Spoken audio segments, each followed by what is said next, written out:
যুবকের ঝুলন্ত দেহ উদ্ধারের ঘটনায় চাঞ্চল্য ছড়ালো শিলিগুড়ির ২৪ নম্বর ওয়ার্ডের দক্ষিণ ভারতনগর এলাকায়। মৃতের নাম সাধন দাস।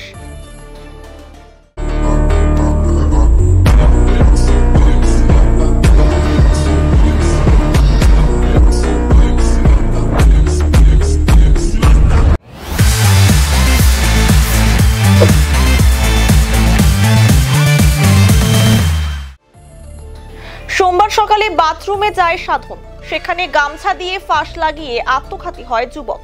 ঘটনা ঘিরে চাঞ্চল্য ছড়ায় এলাকায়। খবর দেওয়া হয় শিলিগুড়ি থানায়।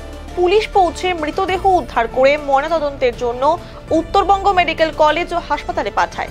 গোটা ঘটনার তদন্তে পুলিশ। মৃতের দাদা রাজীব দাস জানান, ভাইয়ের কোনো মেয়ের সঙ্গে প্রেমের সম্পর্ক ছিল, কিন্তু কী কারণে এই ঘটনা ঘটল তা বুঝতে পারছি না। ঘটনা আমরা কোনো কিছু জানি না। কোনো একটা মেয়ের সাথে ওর রিলেশন ছিল, সেটা অনেক দিন থেকেই। হ্যাঁ, তো আজকে যে এরকম সিচুয়েশন একটা করবে সেটা আমরা কেউ ধারণাই করতে পারিনি। এটা আমরা জানি, কিন্তু কোন মেয়েটাকে আমরা চিনি না। বাইফেস আমরা চিনি না মেয়েটাকে। তো এখন দেখি, ওর বন্ধুবান্ধবরা সবাই জানে, ওদের থেকে শুনতে হবে সব। না, এরকম কোনো ঝামেলা নেই। কোনো থানা কমপ্লেন করলাম, পুলিশ আসলো, দেখি এখন কী করা যায়, আইনত ব্যবস্থা নেব।